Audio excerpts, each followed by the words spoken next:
welcome to another edition of Oh Man, That's Awful, coming to you from the luxurious studios of Radio Titans in Los Angeles.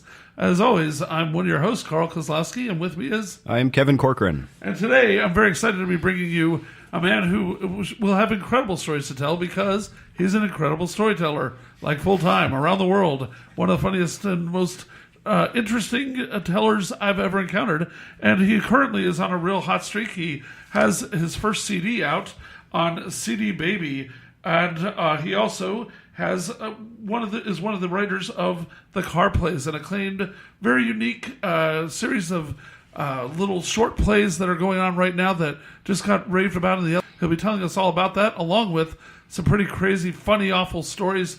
And so, thank you for coming in, Antonio Sacre. My pleasure to be here, Carl and Kevin. Thank you for having me. Yeah, man, absolutely. Yeah, so tell us about the Car Plays, a unique thing for people to check out. Car Plays are great. Yeah, so my dear friend of mine and mentor and director that I work with named Paul Stein is one of the creators of the Car Plays with the theater called Moving Arts. And so 5 or 6 years ago, it started. And basically, it's hard to explain. It's 15 cars show up and park in front of some spot. So this weekend it's at the Sagerstrom Theater down in the Sagerstrom Art Center down in the Orange County, and a couple years ago it was in La Jolla Playhouse. And the two audience members step into the car, sit in the back seat, and either one or two actors get into the front seat, and they just start a 10-minute play, and they do that 10-minute play, and then the audience members get out of the car and go into another car. So that happens 5 times, and one of the plays is my play, which is it's called One Star Driver.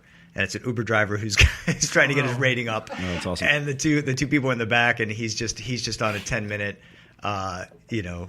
Is he a serial killer? Whatever. And the second part of the story is he's trying to get to his kid and his mom forever. So it's like he's stuck in traffic and he's screaming and swearing, and it's 8 minutes of super funny and 2 minutes of sort of heartbreaking at the end. He doesn't. Spoiler: he doesn't get there. But it's kind of cool because you're sitting in a car and he's an actor. Uber sign there, and he's got all this stuff going on. So and then there's one of the car plays is a slow motion car crash, and the actor does this phenomenal physical thing where he's like going, he's narrating the car crash as it happens. Now you're sitting in the back and you're not moving, So anyway, I was asked to write one of those plays, and this is another remounting of it, and it's just a really great opportunity. Mostly when I'm writing for myself, so to write for another actor and to have it be such a hit is really interesting medium. Yeah. Don't worry about spoilers because it's sold out. Oh, yeah, it's totally sold out.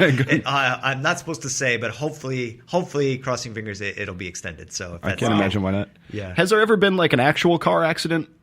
In the actual car place? Well, so they did. It's parked in the valet section, and they rope it off. Nobody's moving. If there's ever the cars never start or move or anything. Oh, okay. Yeah. So there's not this isn't part of the show, folks. No. So yeah, it's been interesting. To be that's very that. cool. Yeah. Yeah, it reminds me of. Did you ever see Hellcab in Chicago? Yes, but I remember this. It was like a cab driver. I don't know if it was all on Christmas Eve or just some of it was, but it was a cab driver and all the weird fares that he encountered. Yeah, but you're sort of in the theater watching a guy on stage sitting in a fake car, and then people would come in and see. Yeah. So obviously, what's great about this model is also what's difficult about the model is that the two people can see. In any given night, there's 12 people seeing my play, Mm-hmm. So, but it also makes it exciting. I think it makes it a happening, Yeah, great. And so then, how about your CD? Well, so I have 4 storytelling albums for children. So this is my first adult sort of funny stand-up comedy album, and it's called Off the Wall. And it's basically, over the last, you and I have been at some of these same venues over the years. I perform at lots of different live venues around Los Angeles, and they're not stand-up venues. They're storytelling venues. Things like The Moth. People would know The Moth. But I've done, there's tons of things. Spark Off Rose at the Pacific Palisades, and Piñata. I think you and I have done Piñata once. I'm not sure. Yeah. And, these kinds of things around town. And always within my stories, I try to have something funny. And one of my friends who's a stand-up comic said, just pull the 2 minutes of funny out and of all these stories. And turns out I have 60 minutes of funny. And, it's pretty cool. So it's called Off the Wall, and it's on CD Baby. And that's just kind of my first, it's not a comedy album like whatever, anybody's comedy album. I didn't create the whole hour-long thing. Oh, don't be modest. Well, I mean, but it's for sure, it's 30 great, short, funny bits. The best, the funny from all, whatever the writers say, when I'm writing, I try to take out the boring parts. You know what I mean? You'll skip over. So this is. I've got the opposite problem where I'm trying to take 3 minutes of funny and make it last 60 minutes. That's right. So basically, turning an SNL sketch into a movie. Yeah. I'm sure your results are more favorable. Well, we'll see. But Night at the Roxbury. Yeah. It's true. Oh man, that was awful. Yeah. So, so how did you get into storytelling? I mean, where'd you grow up? And Well, so. I mean, in some ways, I come from a family of storytellers. In some ways, my dad, who's from Cuba, he says, "Mijo, it's amazing you make a living as a storyteller because you are probably the 10th best storyteller in our family." And it's true. When he says 10th best storyteller in our family, when I think about it, I'm like, oh yeah, wait a minute, my Tio Raimundo, he's pretty amazing. My grandmother, my uncle. So, 10 is pretty good in my family. That's not bad. And my mother's family is Boston Irish. So, there you go. and they're a bunch of talkers. Born in Boston, I'm a Cuban Irish American, or like one of my friends calls me a leprechaun. So my mom's family, they're the big brash Boston accented, super funny, And so early in my career, as a matter of fact, I was trying to be an actor in Chicago way back in the day. You and I met in Chicago. Yeah, actually. we met like mid-90s because you did a show. Jeez. I was about to say the Hick, the Chick, and the the Hick, the Chick, and the Spick was the name of the show. This is what there happened. anybody left in Chicago, Carl? They all are really. here. They're Everyone all you know out here is from there. in this Yeah. room. What happened was I was auditioning for the Straw Dog Theater. It's a small theater. I don't even know if it's still there. Maybe it is, in Chicago. And I was auditioning with a monologue I wrote about my family. And they loved it, but they didn't cast me in anything. And they said, but we're doing a storytelling show. Maybe you're interested in doing that. And I did. I did a 5-minute piece based on the monologue I had written. So I'm sort of an accidental autobiographical storyteller / actor.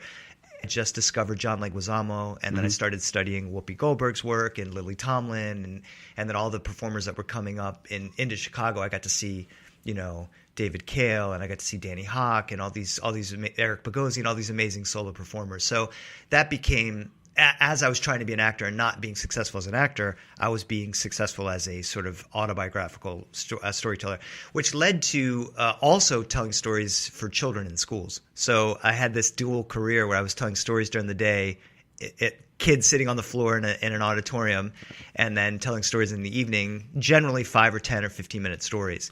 Which I met Paula Killen, who remains a dear friend of mine, and she was exactly what you're talking about. How do I take a 10-minute great story and make it into 30 minutes, make it into an hour? Yeah. And she helped me develop my early pieces. And then eventually I started taking those 60-minute pieces out onto the Fringe, New York Fringe. There's a Chicago Fringe, kind of, the Rhino Theater Festival, and then eventually the San Francisco Fringe and the Hollywood Fringe. So it's been 25 years of telling stories in small theaters in the evening for adults, and then in kids sitting, 400 kids sitting on the floor of a cafetorium, and both have paid the bills, and both have been has been an interesting journey for me. So that's been, and a lot of the stories I do tell are about, especially in the schools, are about my Cuban family and what it was like leaving that country and coming here and learning English, and even me as a kid growing up bilingually being made fun of for speaking Spanish and going home and telling my dad I never want to speak Spanish. And, and the kids couldn't say my name correctly, and they would make fun of I didn't even know my dad had an accent. He was just dad. Right. And kids like, your dad speaks funny. And I went home and said, Dad, you speak funny? He's like, what do you mean I speak funny? I do not speak funny, And it's like, and to me that wasn't funny because that was just my dad, and so It's like Full House meets Scarface. Yes. So, part of my journey, both for telling stories to kids and to adults, is, reclaiming. Then by the time I wanted to reclaim it, my grandmother, when I was 10 or 11, she's like, "Oh, you're the gringo of the family. You don't speak Spanish anymore. It's embarrassing," No. So never really fitting in the Cuban family or even the Boston family, and then telling stories about both, and in some ways becoming like a bridge between the two. So it's been great. I get to tell kids who don't speak Spanish, hey, it's great to have a second language, and I get to kids who speak who do speak Spanish, it's awesome to hold on to that culture, and Been really lucky to be able to do that. I was just thinking, like, tell the kids who don't speak Spanish that it's cool to be able to speak Spanish, and I tell the ones who do speak Spanish, do not trust the white devil. It's better they hear it from you. Well, speaking of your dad and culture, I understand you brought in a story that you want to share with us about him. So I'd love to have you. Thank you. Go for it. So I'm constantly creating these hour-long pieces, and the Sure. one that I'm doing, this is the first 5 minutes of that piece, and I feel it's a little bit about that. So it's called "To Walk Those Streets," and this is the story. Fidel Castro recently died. You might have heard about it. Everybody I know wants to know what my Cuban father has to say about it. I did too. So a year ago or so, when Castro died, I called my dad. Murió Castro. ¿Qué te pareces? And my dad says, bueno, papito, ya tú sabes que la única cosa que quiero decir es que es una lástima que tu querida abuelo y tío no pueden celebrar ese día. Ellos están en la puerta del infierno tirando piedras a eso hijo de la gran puta, porque seguro que él está ahí ahora. ¿Qué te parece? De los patriotas. So if you don't speak Spanish, this show is going to be a long night for you. Maybe you do speak Spanish, but even if you don't, you should do what John Leguizamo says. If you want to learn Spanish, call your bank and press 2. I wish I wrote that joke. John did. It's an awesome joke. I'm just kidding. So this is what I said. I said, Dad, in Spanish, I said, Dad, Castro died. What do you think? And he says, Papito. He calls me Papito, which means little daddy, because I remind him of his dad, who died 6 months after his family fled Castro's revolution.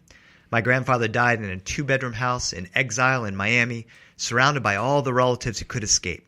13 of them crammed in that little house on 515 Southwest 5th Street under the shadow of the Orange Bowl and that tiny seed of a neighborhood called Little Havana before it took root in the swampland of Miami.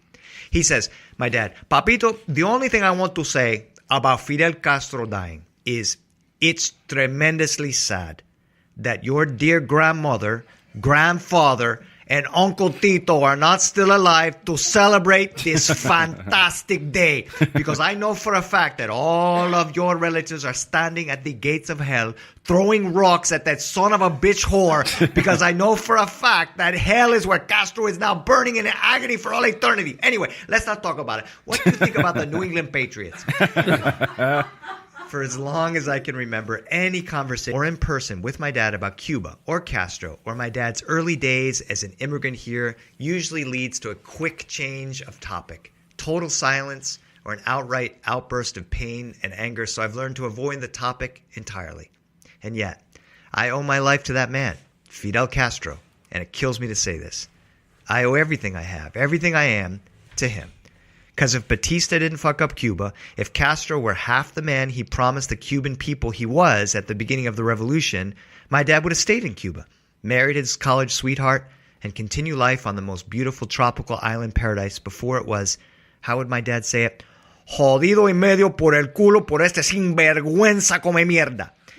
I'm not going to translate that. Now, I assume that some people in Los Angeles have Che Guevara posters in their home, which is fine, or have been to Cuba, which is great. And you might even know some of the great things that Castro has brought to Cuba, literacy, healthcare, etc. And I don't want to disrespect any of you. But my dad might say, yo te voy a decir en todo respeto, honor y paz que pueden sumir y que vayan para No, I won't translate that either. What I want to say is my dad is upset about any mention of Cuba, good or bad. Now, the last time my dad came to visit Los Angeles, I took him to this Cuban cafe in Silver Lake. It's this beautiful little place.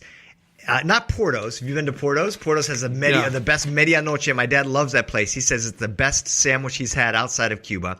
But he went to this place near my house, and he was looking at the menu and at the old school glass case, and he saw the guava and queso, and he smelled the cafe, and his eyes started to mist over. He said, ay, mijo. ¿Qué lugar? Parece igualito al donde me llevaba tío Chocho y me llevó cuando yo era un niño en Havana. He said, this place looks exactly like the place that his uncle used to take him when he was a boy in Havana. And it's amazing. Then he turned around to take in the whole atmosphere, and he saw 3 photos of Che Guevara and one of Fidel hanging in the corner like a little shrine. And it was like I had thrown scalding water in his face. His features contorted. He reached for his throat. He grabbed his coat. He stumbled out of there without saying a word, without getting a sandwich or coffee. Outside, I was distraught at what